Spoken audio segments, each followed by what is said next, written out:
وعلى آله وصحبه أجمعين.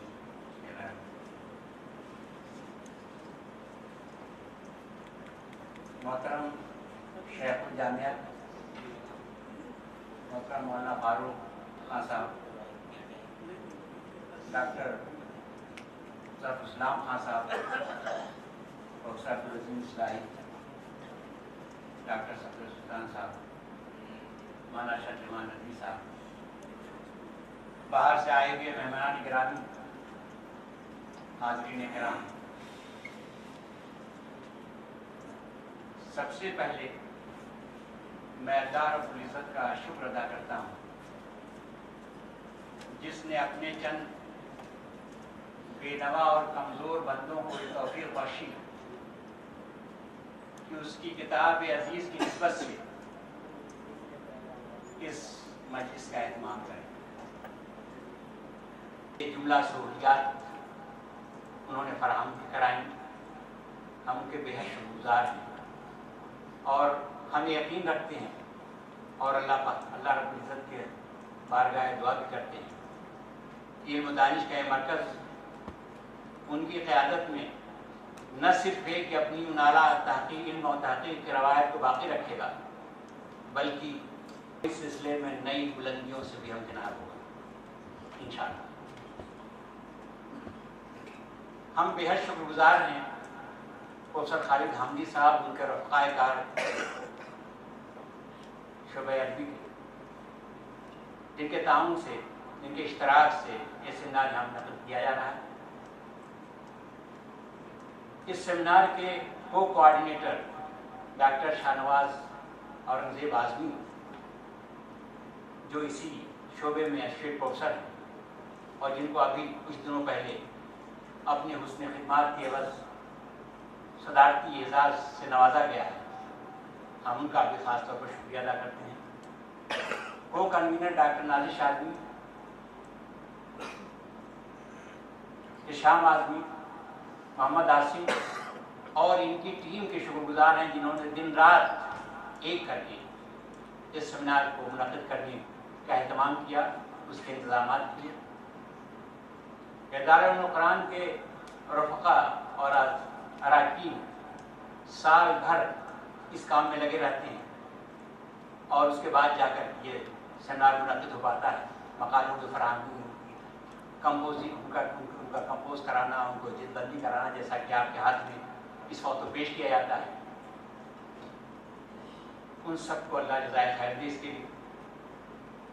ہم اپنے ان مہمانہ نظام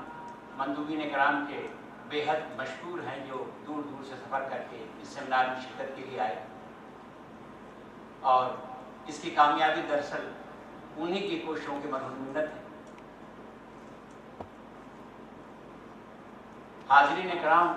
جو اس وقت یہاں پر تشریف لے آئے ہیں اس جلسے کو رونق بخشنے کے لیے، ان سب کا ہم تہ دل سے شکریہ ادا کرتے ہیں کہ انہوں نے آ کر یہاں ہماری حکومت افزائی فرمائی. ہم امید کرتے ہیں کہ انشاءاللہ اس بابرکت مجلس میں شرکت سے ہم سب کو فائدہ ملے.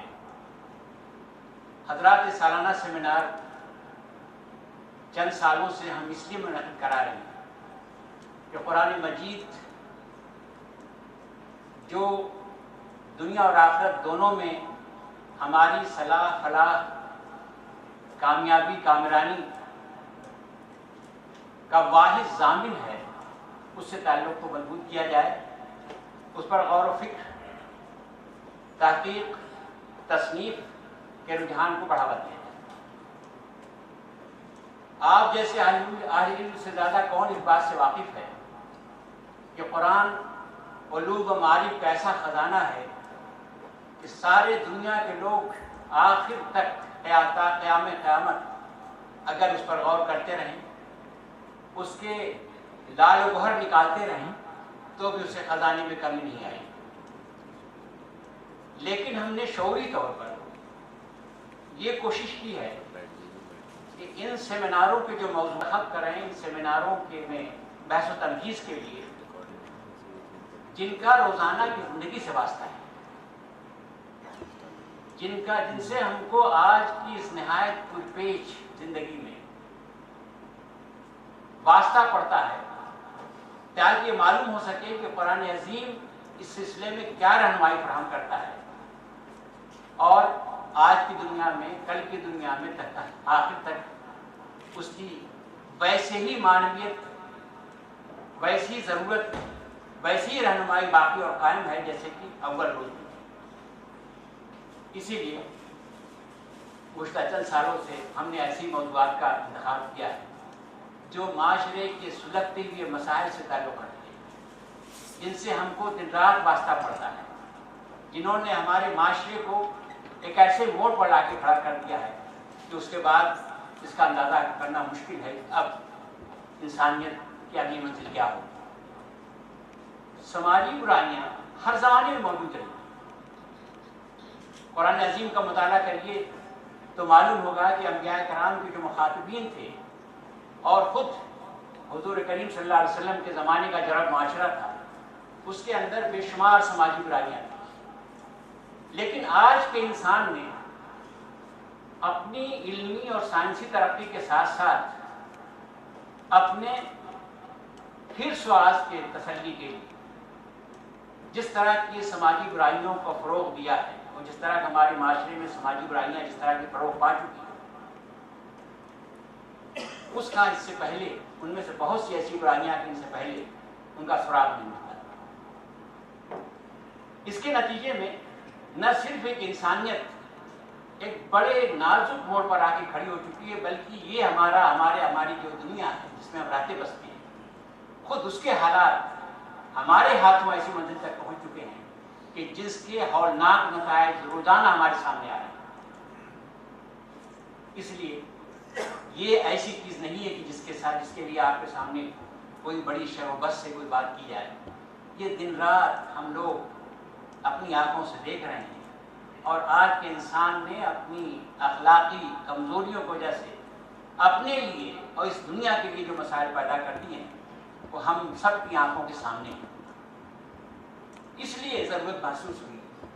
کہ خود اس خاص باب میں قرآن مجید کی رہنمائی کیا ہے، اس کی تعلیمات کیا ہے، تاکہ ان کی روشنی میں غور کیا جائے۔ اور دراصل غور و خوض، تحقیق و تفتیش بے معنی ہے اگر ہم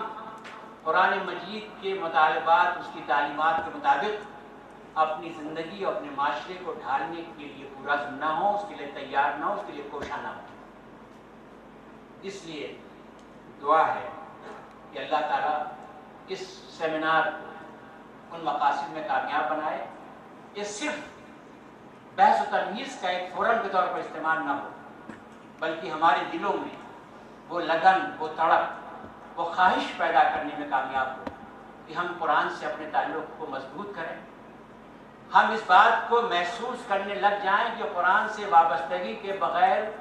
نہ تو ہم دنیا میں کامیاب ہو سکتے ہیں، نہ آخرت میں کامیاب ہو سکتے ہیں۔ یہ واقعہ ہے کہ دوسروں قوموں کی کامیابی کے اسباب کچھ اور بھی ہو سکتے ہیں، لیکن ہماری کامیابی، جیسا کہ فرمایا گیا ہے کہ جس سے شروع میں جس سے ہم کو کامیابی حاصل ہوئی تھی، آخر میں دوسری سے کامیابی حاصل ہوگی، تو ہماری کامیابی، مسلمانوں کی کامیابی دراصل قرآن مجید سے تعلق کی نوعیت پر منحصر ہے۔ تو ہم اس جذبے اور داعیے کے ساتھ یہاں اٹھیں کہ ہمارا قرآن سے رشتہ مضبوط ہو، ہم اس پر غور و فکر کریں، اور اس سے بھی زیادہ یہ کہ قرآن جو رہنمائی فراہم کرتا ہے اس کی روشنی میں ہم اپنی زندگی کو ڈھالنے کی کوشش کریں، ان برائیوں کو اپنے معاشرے سے نکال پھینکنے کی کوشش کریں جس کو قرآن ناپسند کرتا ہے، اور قرآن کو ان تعلیمات کے مطابق اپنے معاشرے کی تعمیر و تشکیل کی کوشش کریں۔ اگر ہم میں سے کچھ لوگ بھی اس عزم کے ساتھ یہاں سے لوٹیں تو یقیناً ایک بڑا کامیاب یہ سیمینار ہوگا۔ آخر میں پھر ایک بار آپ سب کا شکریہ ادا کرتا ہوں، آپ سب کا خیر مقدم کرتا ہوں، اور اس دعا کے ساتھ رخصت ہوتا ہوں کہ ہم یہاں سے اس مقصد میں کامیابی کے ساتھ واپس لوٹیں جس کے لیے سیمینار منعقد کیا گیا تھا۔ وآخر دعوانا الحمدللہ رب العالمین۔